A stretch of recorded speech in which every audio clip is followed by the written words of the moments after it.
Assalamualaikum warahmatullahi wabarakatuh. Waalaikumsalam warahmatullahi wabarakatuh. Gimana kabarnya anak-anak? Alhamdulillah, luar biasa.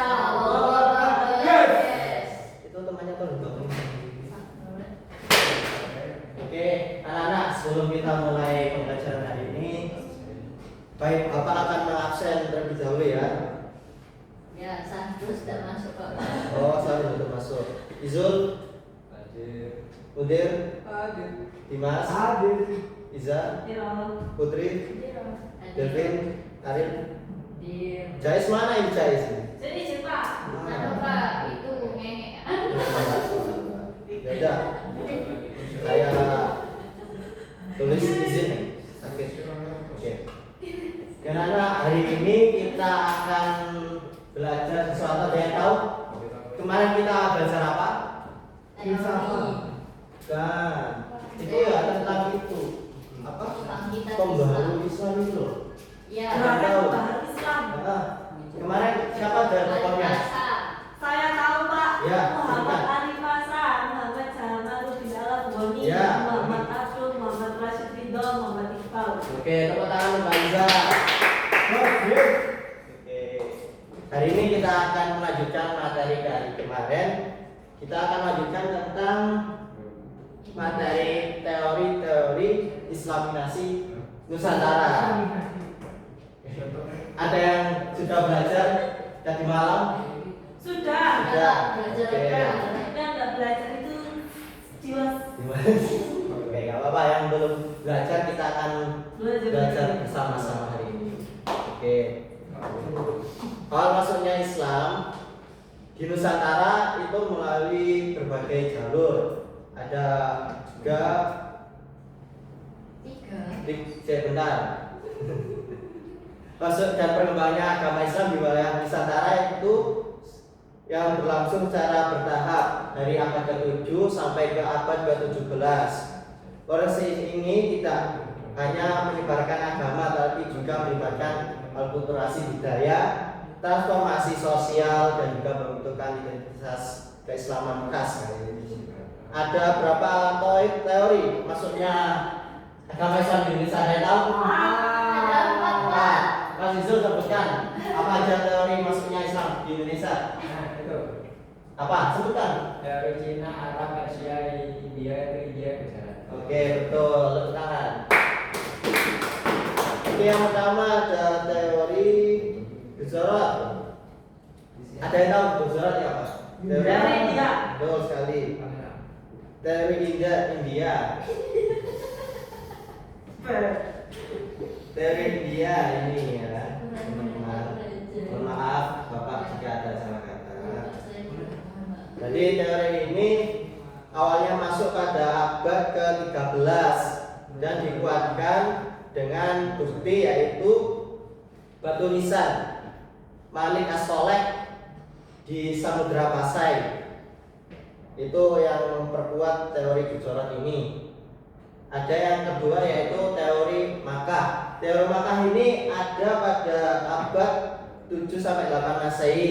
Dikuatkan dengan buktinya ada mazhab Imam Syafi'i, nama-nama ulama dan juga ada makam Fatimah binti Maimun yang ada di betul sekali.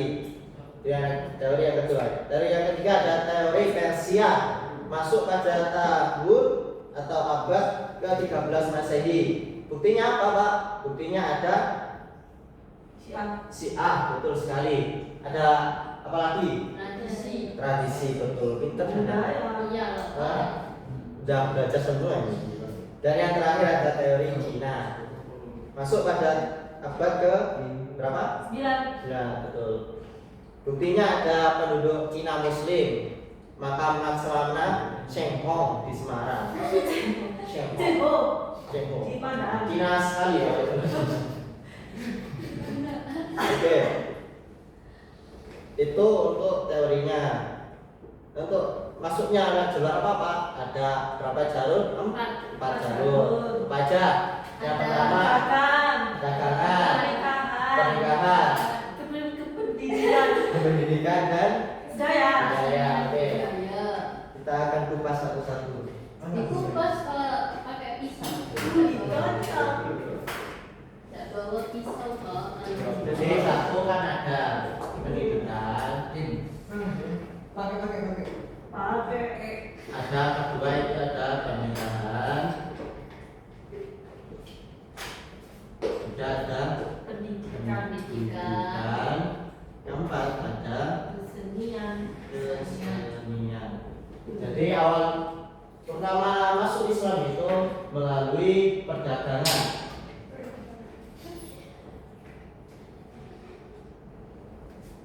Perdagangan. Para saudagar Arab zaman dahulu itu datang ke Indonesia melalui perdagangan. Para pedagang itu masuk ke Indonesia, kemudian mereka sembari menjualkan dagangan mereka, juga membeli rempah-rempah yang ada di Indonesia, mereka juga sekalian menyebarkan agama Islam. Nah, si pedagang ini merasa mulai nyaman tinggal di Indonesia karena orang Indonesia kan ramah-ramah juga kan, Cantik-cantik. cantik-cantik juga, Ya, itu betul baik. sekali. Nah, di situ juga banyak para pedagang yang merasa kepincut warga lokal lah kasarnya. Makanya mereka melakukan pernikahan. Dan dari pernikahan itu lahirlah keturunan-keturunan dan menyebarkan Islam ke Nusantara. Kemudian di penyebaran itu juga mulailah penyebaran Islam melalui apa? Akademik, seperti pendidikan, seperti pondok pesantren. Orang-orang yang sudah memiliki ilmu lebih itu membangun pondok pesantren untuk memperluas kajian agama Islam pada masyarakat luas. Dan yang terakhir juga dari segi budaya. Ada yang bisa jelaskan dari segi budaya ini seperti apa? Tapi bisa dari kultur Itu Dari kayak sekaten. Oh betul. Terus Itu terinspirasi dari Persia. Persia. Seperti apa itu? Itu tradisinya. Tradisinya ya. Ya. Oke, terus sekali. Mungkin itu saja materi yang Bapak sampaikan hari ini. Oh ya, ini sebelumnya kita akan adakan games. Balang-balangan Pak. Ada yang penasaran nggak? Kepo Pak. Betul, kita akan bermain snowball. Ini Pak. Itu Pak.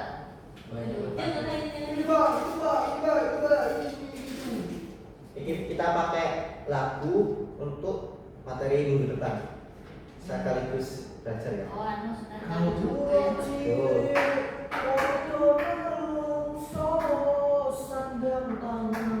Itu lagu apa sih? Oke, Bapak setel silakan dimulai dari Mbak Liza. Ini langsung Pak. Langsung aja.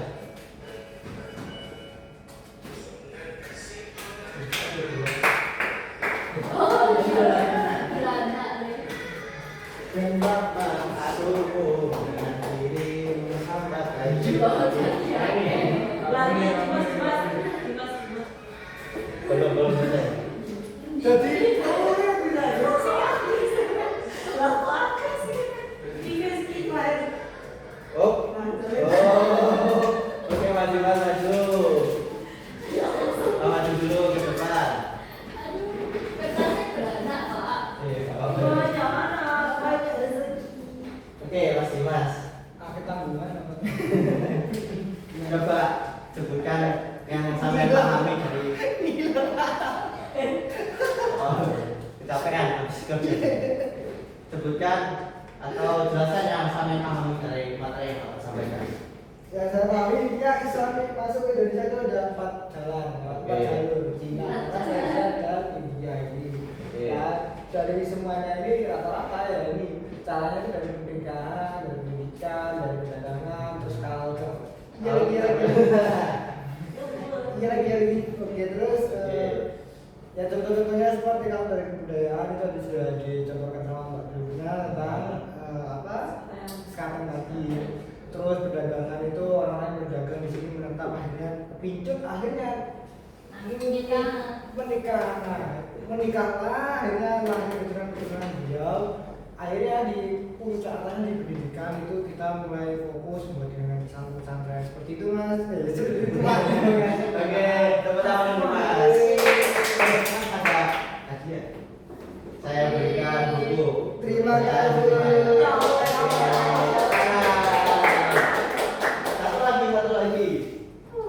Satu lagi.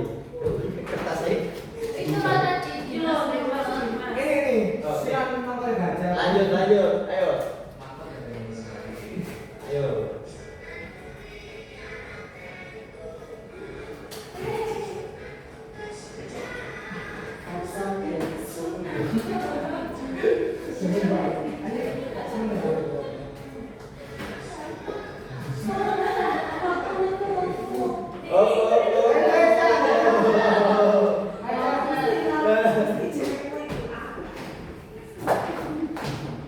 Sunan apa gajah? Yang ke-10 itu. Sunan NJB. Sekarang Mbak Iza tolong sebutkan salah satu cara masuknya Islam dan juga buktinya. Jangan masuknya Islam. Caranya. Masuk.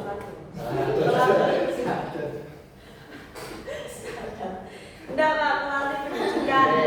Nah, melalui pendidikan ini ya contohnya seperti yang sudah kita tahu semuanya. Banyak para ulama yang mendirikan pondok pesantren untuk menyebarluaskan ajaran agama Islam. Oke. Buktinya. Buktinya, Iya. Buktinya. buktinya Bukti masuk. Diperkuat dengan apa buktinya yang saya sampaikan? diperkuat dari tadi itu kan ada Wali Songo. Nah, Wali Songo itu ada Sunan Maulana Malik Ibrahim. Nah, beliau itu dilahirkan di Persia. Nah, di Persia ya kan. Ini satu jalan dengan Satu jalan dengan Persia Vatikan. Ya, Sunan Maulana Malik Ibrahim itu apa tadi? Apel Delta. Apel Delta pondok pesantrennya. Apa Ya. Delta? Oke. Ya masih benar. Tangan semuanya. Ini hadiahnya nggak apa-apa.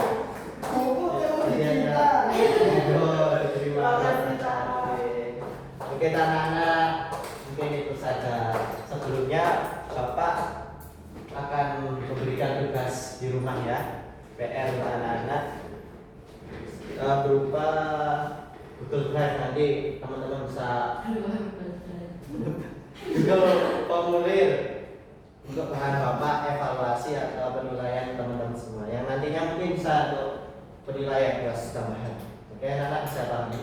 Siapa? Bapak kirim ya di grup. Siapa?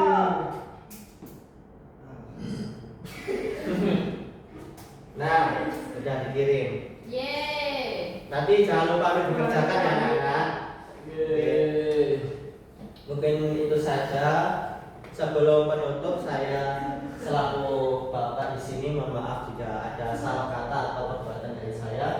Kurang lebihnya saya mohon maaf. Kita akan tutup bersama-sama dengan bacaan Al-Fatihah dan juga doa kafaratul majelis. Semoga pembelajaran kita bermanfaat dan kemudian hari dapat memetik hasilnya. Amin. Alhamdulillah.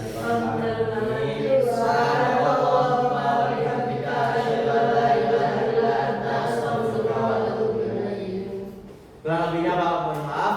Assalamualaikum warahmatullahi wabarakatuh. Waalaikumsalam.